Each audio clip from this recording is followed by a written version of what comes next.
It is perhaps the most common object on Earth. A simple piece of paper, printed with green and black ink. It has no intrinsic value. You cannot eat it. It cannot shelter you from the rain. It is, by any rational measure, worthless. Yet this single piece of paper governs the lives of nearly 8 billion people. It is the ghost in the machine of our modern world. It starts wars, topples governments, and builds empires larger than Rome ever dreamed of. It dictates who eats and who starves, which nations rise and which fall into dust. For the last 50 years, the entire global economy has been built upon a foundation of this paper. We trade it, we save it, we fight for it. But its power is not an accident of history. It is not the result of free markets or collective faith. The power of this paper was born in secret. It was forged from a promise made in the dead of night, in the middle of a desert, in a moment of sheer desperation, a secret that would chain the destiny of the world to the United States of America, creating the most powerful and most invisible empire in human history. We think we understand what money is. We are told it is a store of value, a medium of exchange, a unit of account. For thousands of years, its value was tied to something real, something tangible you could hold in your hand. Gold, a heavy, shining metal pulled from the deep earth. Its scarcity and beauty gave it a power that transcended borders and languages. But on a single day in 1971, that ancient link was violently shattered. In a televised address that lasted only minutes, the American dollar was untethered from gold, seemingly backed by nothing but a government's promise. And yet, the impossible happened. Instead of collapsing into hyperinflation, instead of being rejected by the world, it grew stronger. It became the undisputed king, the prime currency of global finance, the bedrock of the world's wealth. How? How did a currency backed by nothing become the one thing that everyone needed? What invisible architecture was built in the shadows to prop up this new paper empire when its golden pillars were kicked away? The official story speaks of markets and trust and the strength of the American economy. But the real story is far more dramatic. It is a story about power, about oil, and about a secret deal that rewired the entire planet.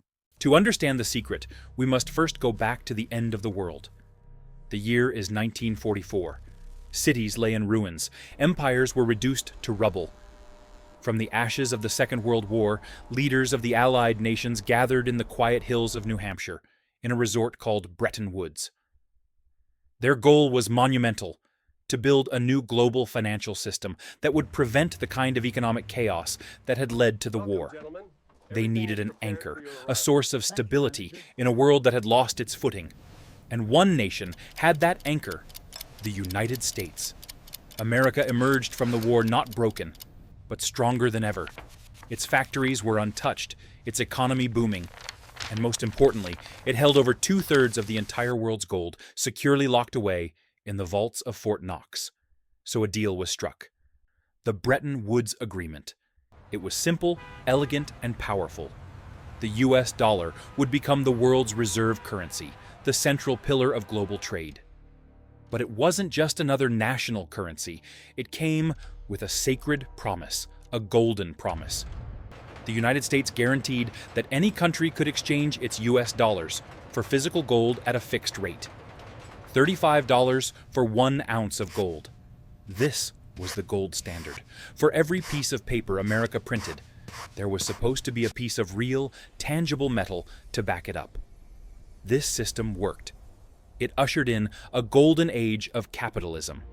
Europe and Japan rebuilt their shattered economies. Global trade exploded. The world experienced unprecedented stability and growth. The dollar was as good as gold. But empires are expensive.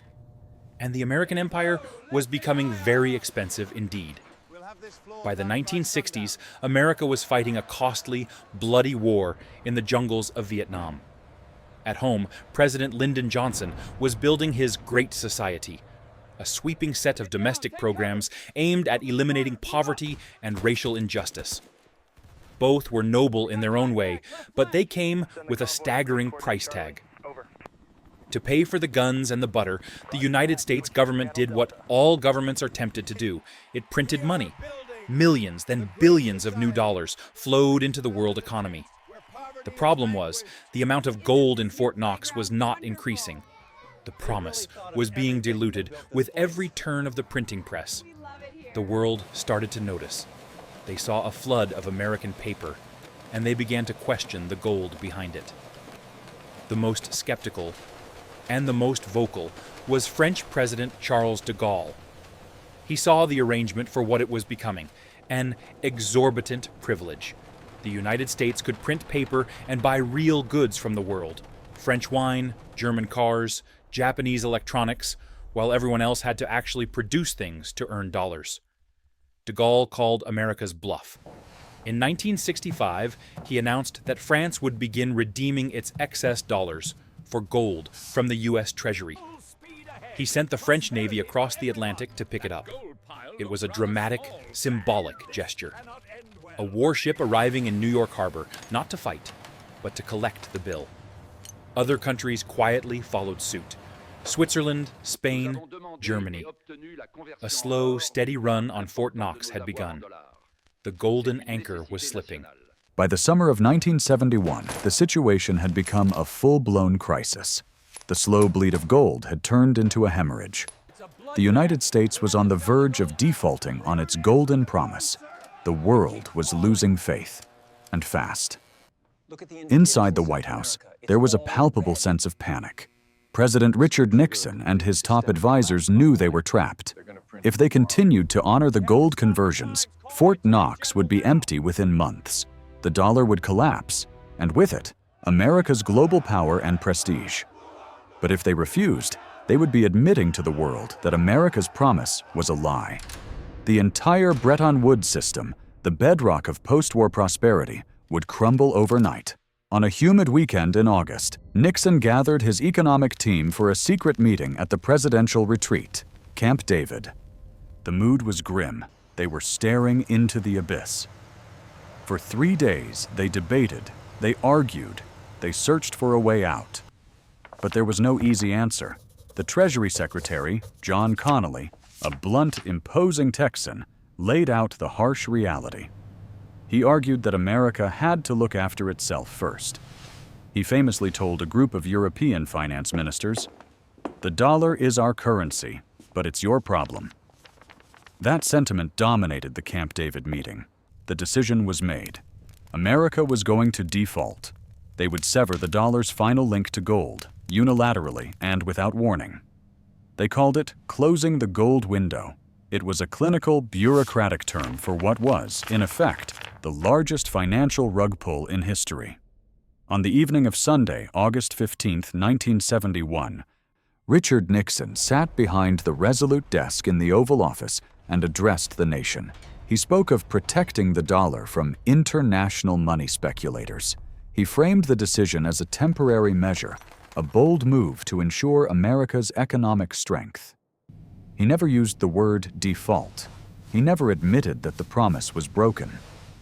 He said, "I have directed Secretary Connally to suspend temporarily the convertibility of the dollar into gold."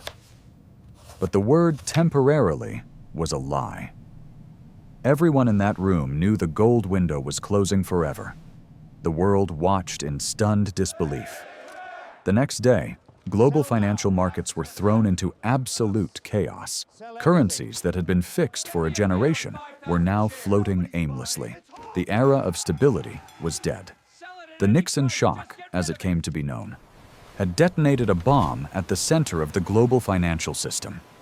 The United States had solved its gold problem, but it had created a much larger one. The dollar was now officially a fiat currency, a piece of paper backed by nothing more than a declaration from the government that it was legal tender. The central question now hung over the entire world. Why would anyone still want it? Without the backing of gold, what would stop the dollar from becoming just another worthless piece of paper? The American empire was standing on a precipice. It had to find a new anchor, a new reason for the world to demand its currency. And it had to find it fast. The 2 years following the Nixon Shock were a time of dangerous uncertainty. The world was adrift, and the dollar's value was sinking. America's economic dominance was fragile, its future uncertain. Then, in October of 1973, an event half a world away provided the perfect crisis and the perfect opportunity. The Yom Kippur War erupted, pitting Israel against a coalition of Arab states led by Egypt and Syria.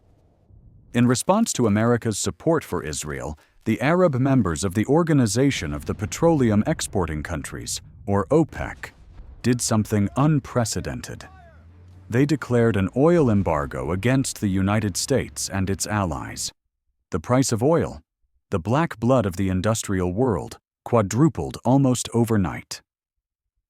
The effect was immediate and catastrophic. Around the world, economies ground to a halt. In America, long lines snaked from gas stations for blocks. Industries shut down. The world was plunged into its first global energy crisis. It was a moment of profound vulnerability. But in Washington, the sharpest minds in the Nixon administration, particularly his national security advisor, Henry Kissinger, saw not just a crisis, but a once-in-a-generation chance to reshape the world order. They understood a fundamental truth. While you could live without gold, the modern world could not function for a single day without oil. Oil was the ultimate commodity. If they could tie the dollar to oil, they could create a new anchor, one far more powerful and binding than gold had ever been. And the key to controlling oil was not a country with vast reserves, but the country that controlled the price and the flow. The Kingdom of Saudi Arabia. As the largest and most influential member of OPEC, what the Saudis did, others would follow. So, in deep secrecy, the United States dispatched its top officials on a series of missions to Riyadh. The primary architect of the plan was William Simon, Nixon's energy czar, who would soon become Treasury Secretary. In 1974, Simon and Kissinger flew to Saudi Arabia to make the Saudi royal family an offer they couldn't refuse. The details of that meeting were never made public. There was no treaty, no public announcement.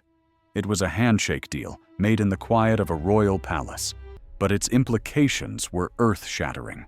The American proposition was simple and direct.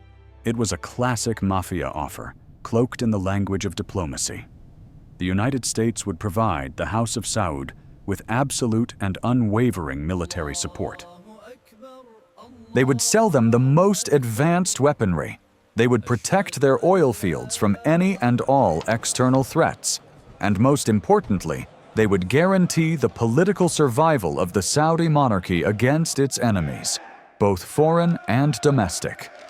The U.S. would be their sword and their shield. In return, the Kingdom of Saudi Arabia had to agree to two non-negotiable conditions. First, they must agree to price all of their oil sales to every nation in the world, exclusively in U.S. dollars. This would force the rest of OPEC to follow suit, creating a global rule. If you want to buy oil, you must first buy U.S. dollars. Second, the Saudis must agree to invest their surplus oil profits, the billions of so-called petrodollars, back into the United States, primarily by purchasing U.S. government debt. The Saudis agreed. The deal was done. In that moment, the Petrodollar System was born. It was a stroke of geopolitical genius. The dollar was no longer backed by gold in a vault. It was now backed by a guaranteed global demand for oil. Every country that needed to import oil, which was nearly every country on Earth, was now forced to maintain a constant supply of U.S. dollars in its reserves.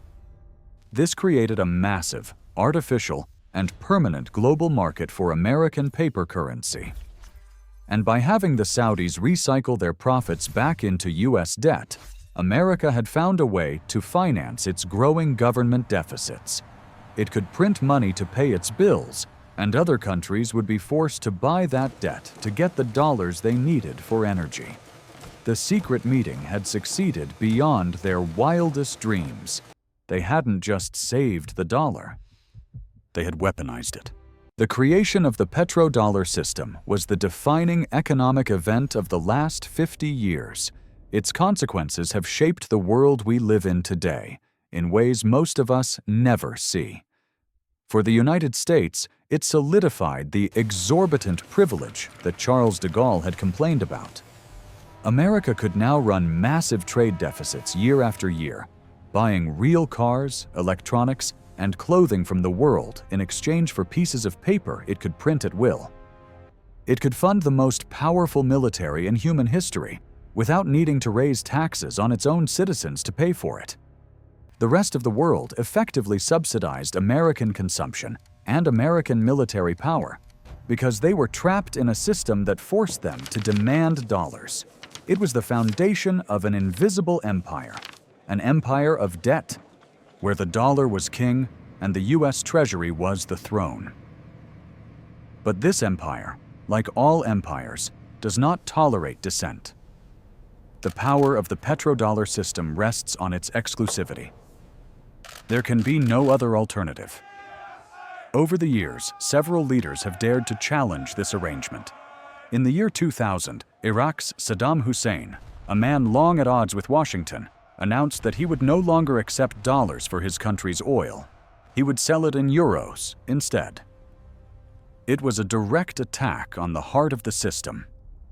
A few years later, the United States invaded Iraq under the pretext of searching for weapons of mass destruction that were never found. After the invasion, one of the first acts of the new U.S.-installed government was to switch Iraqi oil sales back to U.S. dollars. A decade later, another challenge emerged. Libyan leader Muammar Gaddafi was organizing a coalition of African nations to create a new pan-African currency, a gold-backed dinar. He intended for it to be used to sell Africa's vast resources, including Libya's significant oil reserves, outside of the dollar system. Within months, a NATO-led military intervention, heavily supported by the U.S., resulted in the collapse of his government and his brutal death. The plan for a gold-backed currency died with him. These events serve as chilling warnings. To challenge the dollar is to challenge the empire. But today, the cracks in that imperial foundation are becoming impossible to ignore. A new generation of challengers has emerged, and they are far too powerful to be dealt with so easily. The rise of China as an economic superpower has fundamentally altered the global landscape. Russia, reeling from Western sanctions, has pivoted east.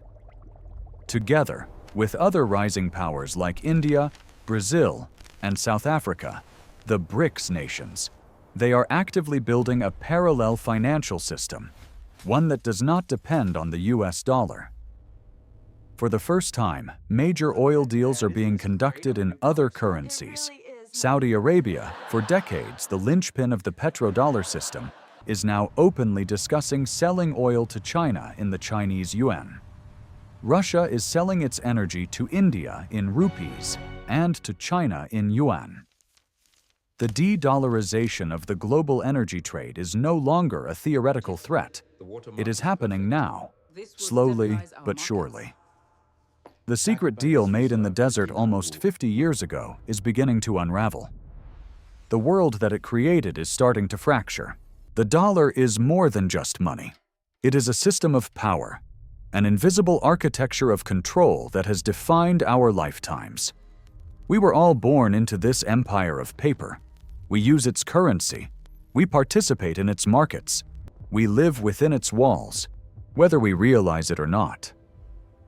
The stability of the past half-century, the era of globalization, the interconnected world we take for granted, all of it was underwritten by this secret arrangement.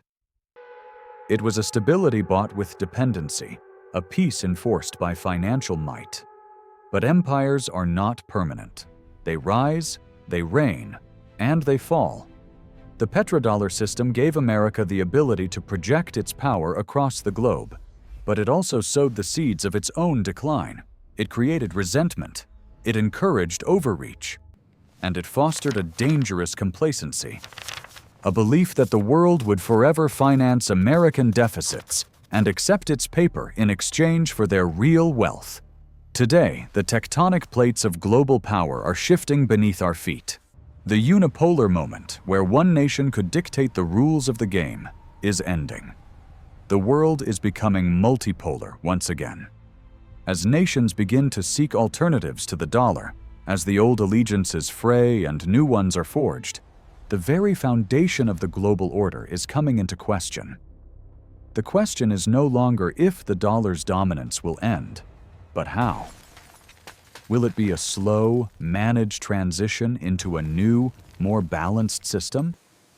Or will it be a catastrophic collapse, a chaotic shattering of the global economy that plunges the world into a new dark age? The secret deal of 1974 shaped the last 50 years of history. The deals being made in secret today, in Beijing, in Moscow, in New Delhi, will shape the next 50. We are living through the twilight of an empire, and we are all standing on the shores of an uncertain future, watching as the tide goes out, wondering what the new world will look like when the water is gone.